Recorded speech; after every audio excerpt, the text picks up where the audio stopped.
आप सभी का स्वागत है हमारे चैनल नवेंदु क्लासेस हिंदी में। आज हम लोग एक शॉर्ट क्वेश्चन पे बात करेंगे, विद्युत बल और गुरुत्वाकर्षण बल में क्या समानताएं हैं।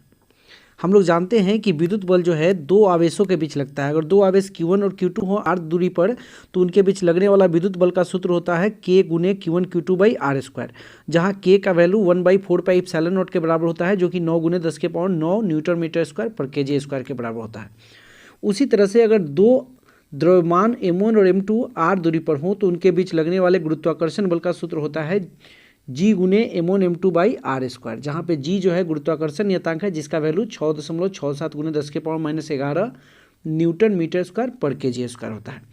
मैंने यहाँ पे आवेशों के बीच लगने वाले विद्युत बल और द्रव्यमानों के बीच लगने वाले गुरुत्वाकर्षण बल दोनों का यहाँ पे सूत्र लिख दिया है, लेकिन हम लोगों को यहाँ पर समानताओं पे बात करनी है। सबसे पहला हम लोग देखेंगे कि आप देख सकते हैं यह विद्युत बल और दूरी, दोनों आवेशों के बीच के दूरी के बीच क्या संबंध है। तो विद्युत बल जो है दोनों आवेशों के बीच के दूरी के वर्ग का व्युत्क्रमानुपाती है। उसी तरह से गुरुत्वाकर्षण बल और दोनों द्रव्यमानों के बीच की दूरी के बीच भी वही संबंध है, या गुरुत्वाकर्षण बल भी दोनों के बीच की दूरी के वर्ग का व्युत्क्रमानुपाती है, यानी Fg व्युत्क्रमानुपाती है दूरी के वर्ग का। उसी तरह से यहाँ पे Fe भी व्युत्क्रमानुपाती है दूरी के वर्ग का।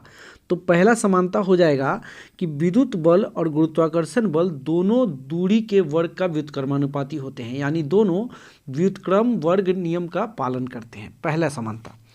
मैं आपसे दूसरा समानता बात करूं कि यहाँ पर आप देख सकते हैं दोनों आवेश Q1 और Q2 के बीच जो विद्युत बल लगता है, तो ऐसा कभी नहीं होता है कि Q1 Q2 पे विद्युत बल लगाता है और Q2 Q1 पे कुछ भी बल नहीं लगाता है। ऐसा कभी नहीं होता।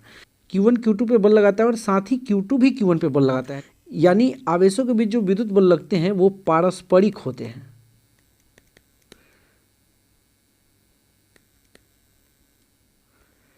यानी आवेशों के बीच जो बल लगते हैं, यानी आवेशों के बीच जो विद्युत बल लगता है वो पारस्परिक होता है, म्यूचुअल होता है, दोनों तरफा से लगता है, एक तरफा नहीं लगता है।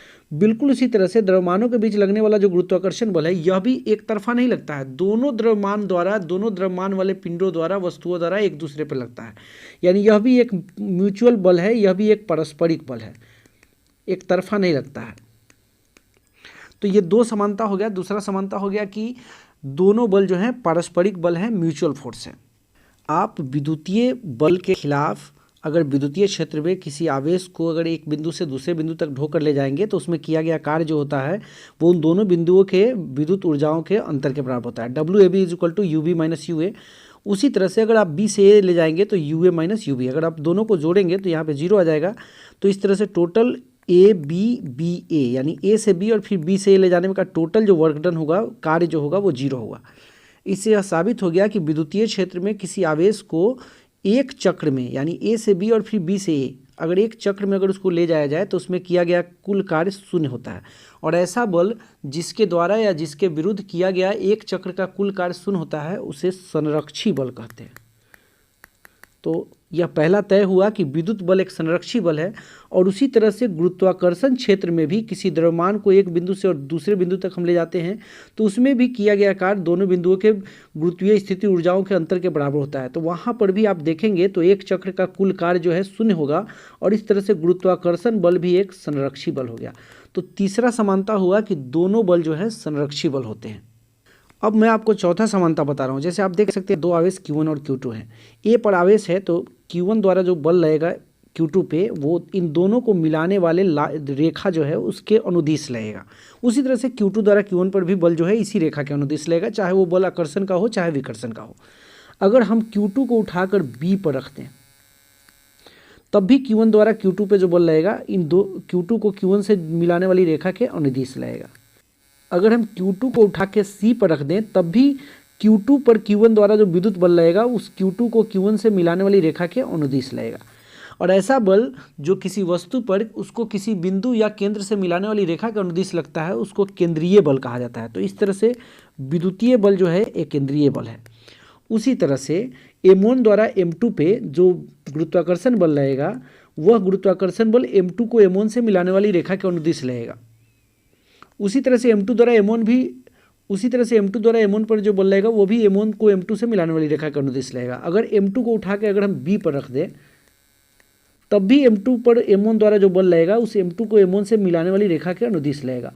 और चूंकि हमेशा M2 पे जो बल लग रहा है गुरुत्वाकर्षण बल, उसको इस M1 से मिलाने वाली रेखा का अनुदिश लग रहा है, इसलिए गुरुत्वाकर्षण बल भी एक केंद्रीय बल है। तो ये चौथा समानता हो गया कि दोनों बल कैसे बल होते हैं, केंद्रीय बल होते हैं।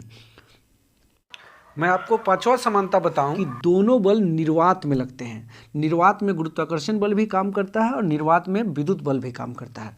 मैं उसका अगला समानता आपको बताऊं कि दोनों बल जो है बिना संपर्क वाले बल हैं। गुरुत्वाकर्षण बल लगने के लिए दोनों द्रव्यमानों के बीच संपर्क की कोई आवश्यकता नहीं है। उसी तरह से विद्युत बल लगने के लिए दोनों आवेशों को एक दूसरे को टच करने की जरूरत नहीं है। बिना संपर्क के, बिना कॉन्टैक्ट में रहे हुए विद्युत बल भी कार्य करता है और गुरुत्वाकर्षण बल भी। तो बिना संपर्क वाले बल हैं ये छठा समानता हुआ। तो आज के वीडियो में इतना ही। वीडियो अच्छा लगा है तो लाइक शेयर कमेंट जरूर कीजिए। पहली बार चैनल पे हैं तो चैनल को सब्सक्राइब करके ऑल नोटिफिकेशन को ऑन कीजिए। फिर मिलेंगे अगले वीडियो में इसी तरह की जानकारी के साथ।